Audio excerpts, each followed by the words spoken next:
the sun and give thanks for today and for our creation.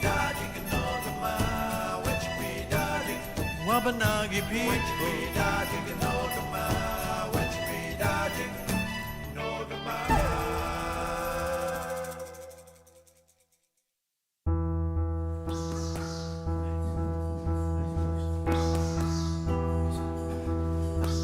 You know, fighting in a ring is only 6 minutes for amateurs, 20 minutes for pros, for fighting a world title.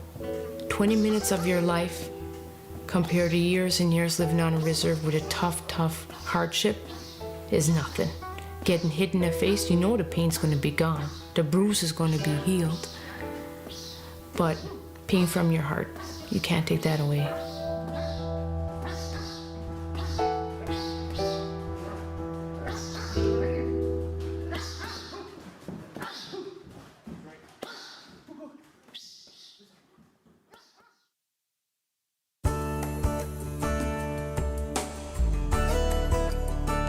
Today, Bridget Stevens is experiencing success in her life, including as an amateur boxer and trainer. But it hasn't always been that way. Every time when I come home, I get butterflies. Every single time. There's not one time where I come home thinking, geez, now what am I going to see? Who am I going to be hurt to see that I never seen in for a couple years, and how hard I know their lives are, that things haven't changed for them. So I get so nervous and sick to my stomach, and I feel like I need a smudge or something every time when I leave, because I just see so many people in pain that I'm not prepared for that. I'm prepared to fight in the ring. I'm prepared to go for a war, but when you come home and you see your loved ones in hurt and there's absolutely nothing you could do, that's hard. That's the hardest part, coming home.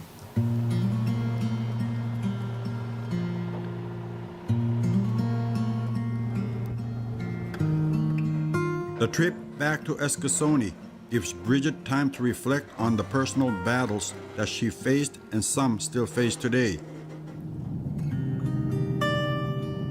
One of the positive influences in her life was her Aunt Susie.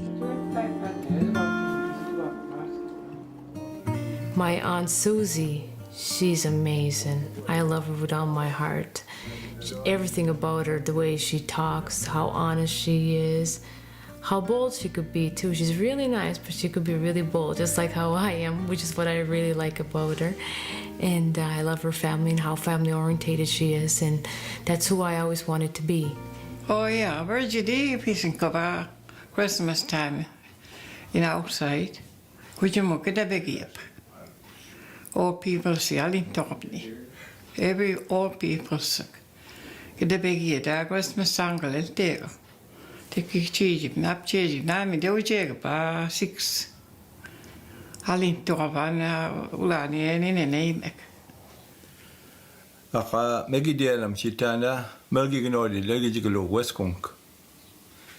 Tantelia bona masid now kidna madela eke wudank. Molas no go koi tantelia aka jida meduega madness kila uktinin.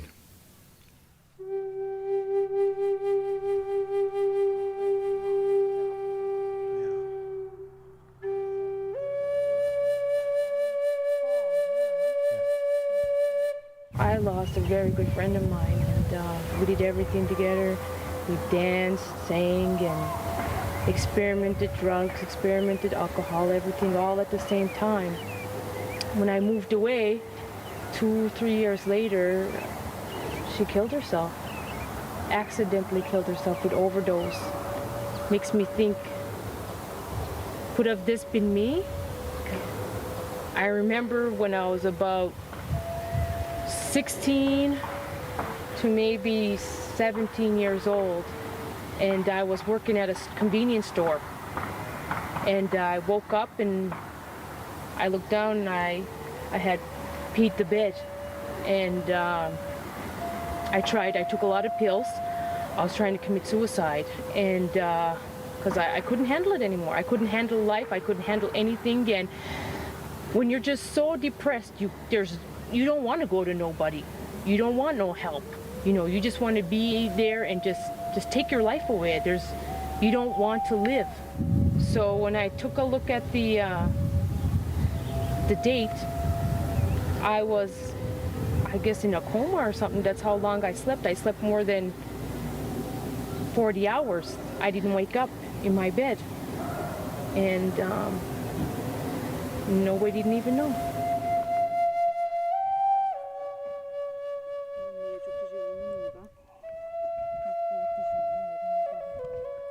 I mean, we have, fallen comrades too that didn't make it through, I'm standing there, Virgil's standing there, on the gravesite, burying this young fella, the causes of death, we won't dwell on it.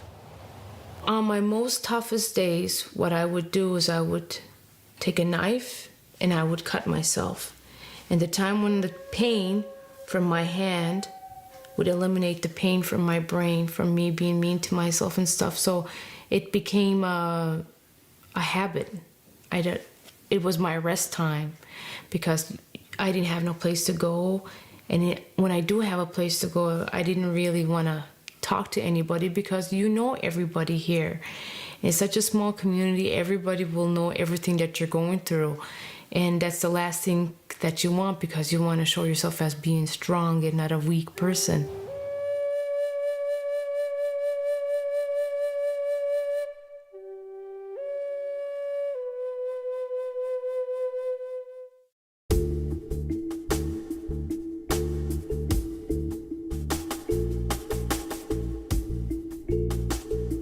There was a lot of things that I did upcome with my battle. My battle from poverty. I battled cotton, alcohol, drugs, gas sniffing. I was in rehab when I was 12 years old. That's a little baby. And the only way I knew I had a bad problem is when I was in school.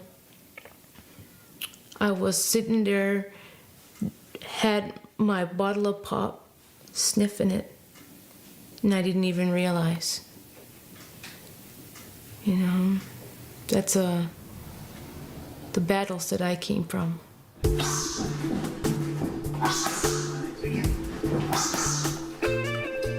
The day my life changed is the day when I met my husband. I met Bridget actually, I was working in Eskasoni in her community. I was doing a job there training some security personnel, and I was teaching a martial arts class. And Bridget just happened to show up for an exercise class. I wanted to change my life. I wanted to change my surroundings. I wanted to change everything about myself, inside and out. When I seen her, she was just coming shortly after quitting smoking, and she was still concerned about her fitness. She asked me if I would train her to become a fighter, and one of the issues I had, I said, well, you've already quit smoking. I said, and if you're really serious about this, you can't do drugs and alcohol because I won't tolerate it. So she stopped cold turkey, and went through a lot of withdrawals and went through a lot of tough times going through that. She eventually got involved in the kickboxing class and training, and told me how much she wanted to learn to fight. So I seen the spirit in her that she wanted to get involved. So I set a schedule up that I would train her, and she could come in to train with my people. And then now I was able to go out on my own and to be able to do the sport that I like. And it was kickboxing at first, but then my passion and the art for boxing was where my heart is. And after a year, we became very close because we spent so much time together and going on seminars and training together that we eventually became a couple, which made life much easier for both of us. We moved to Halifax, and with her family's blessings, and we set up camp here in Bedford. Wow, look at all the flowers out here, Brian. So that she could trained with one of the very famous trainers here, a gentleman by the name of Tom McCluskey, who had trained many, many world champions over the years.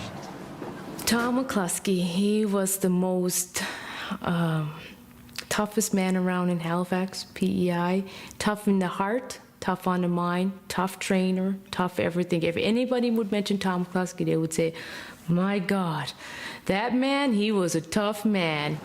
So with that in mind, we went and visited Tom, and he met Bridget, loved her, loved what she represented, and he took her on, and he trained her continuously. She wants to get in the ring and put on a good show, and that's what she can shoot for that, because that's her goal. Left hook, yeah. Do the same on the other side. When she had her first fight in Sydney, there was 300 of her family members that came to see the fight card. And the pride that they had just to see from where she came from to coming back to the community and making her debut there.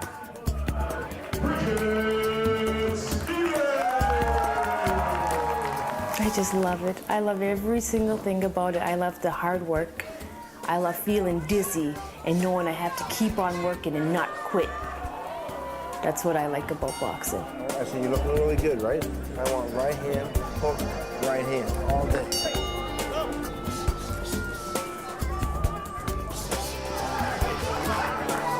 It was a big event, and when she won the fight, the old man was crying, Tom was crying, and he said, you know, Jimmy, he said, this was the biggest fight of my life.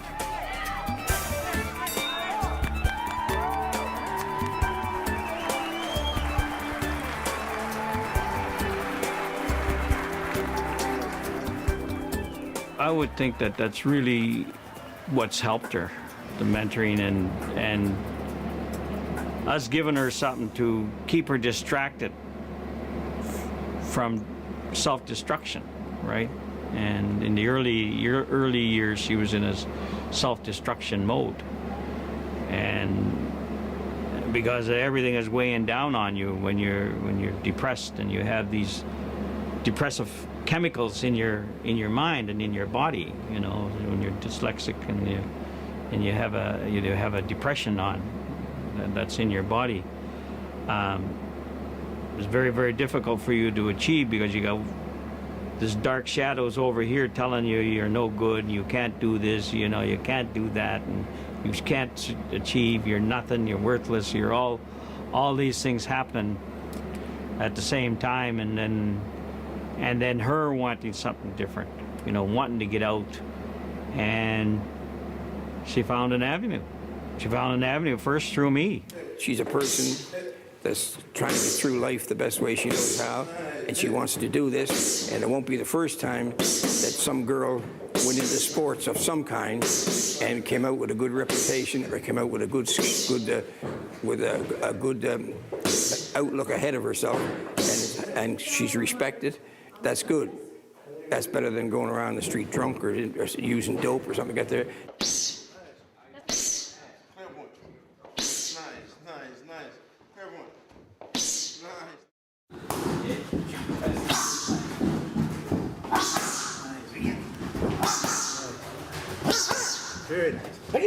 All her sparring partners are men, usually bigger than her.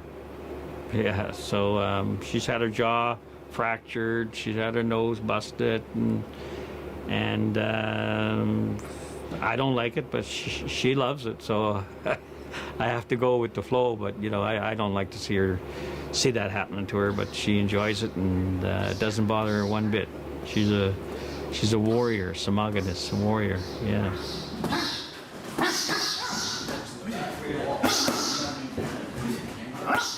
You know, I can't say enough great things about Bridget. The level of athleticism, her commitment to her craft, her, you know, whole personal personification, who she is, what she represents spiritually, mentally, physically. I've never met anybody like her, to be honest. And she inspires everybody. She inspires me. She inspires all the kids that are here and adults alike that are training, because she really sets the bar very high. So, you know, I could write a book on what I think of Bridget, really. It's just, it's amazing. She's an incredible character. Yeah. We're fortunate to have her here with us. Native traditions help me really a lot. The people around me are so positive. Positive heart means positive mindset, and that's what you need in a battle. That's what we were brought up and taught, that if your heart and if your mind are clean, then you'll be a wicked warrior. I do my sweat lodging, I do my smudges, and I prepare my heart and mind to be nice and clean when I go out for a war. And it works. She will not quit. Her feet will be... She went for a run one day, and the whole bottom of her feet were all blisters because the shoes that she had weren't the proper shoes. She had blisters that size on the bottom of her feet, and she won't stop. I told her, you should have stopped, went in somebody's house, called, I had to come and get you. No, she'll go right through pain. She will not stop. She's got to, when she puts her mind to finishing something, she's got to finish. Oh, I love running. Running is the most time when I run, it's my meditation time. I just go and I run because you're just so free. I just let myself go and I run really hard. So I went on a marathon and I did really well. I came in 3rd place, and it was amazing because I didn't train for it. I didn't do nothing as everybody else did. So that's my next goal, is to become a really good runner, because I know I can be one. Just her strength in her personal life and her determination to achieve. She taught herself to read. She's dyslexic. She sees everything upside down. She can only read information on certain color paper. And most of the books were the color that she has trouble seeing the words on. And in a year, she read over 100 books. We've got 3 big garbage bag fulls of books that she's read now. You know, it's amazing. So she's thirsty to go back to school now, go back to college, because now she's made that adjustment and she knows how to apply herself, because through determination, just determination and staying on it. Till we have Nina Burge to kiss you which about Lucy do it. I'm not over that it now. Kind of it now. She's one of the successful stories, you know, coming out of a hardship, troubled life teen, you know, young, growing up to be a beautiful young woman, you know, and with her career and with her expertise on the, you know, it makes us proud to see her, you know, do what she does. My hopes and dreams is to become Incan, because Incan brought hope into my life. My job is to get hope for other people, because what he did for us is what I want to do for others. I know Bridget, if I asked Bridget to train anybody, she would do no questions about it. You know, a lot of, even other sports athletes, you know, players, hockey players, you know, basketball, you know, they're willing to do it for nothing at all, for the pride of teaching our young to go beyond what they couldn't achieve, we couldn't achieve. Huh? Young children that are coming in that are having a little bit of trouble, not really bad problems, but a little bit of trouble. She'll extend a hand and teach them for free. You know, she's very, very generous in that manner with her time. She volunteers her time every day for people like that, every day. Bridget has already begun fulfilling her hopes and dreams. One example is her sharing vision and hope to a group of troubled Inuit youth at a conference. I would just love to tell you guys, in order for us to stop violence, let's stop the violence from ourselves by not hurting our bodies with substance abuses. I hope you guys just take this home and just please think about the gas sniffing, the drinking, and go to school. It's very important. And thank you.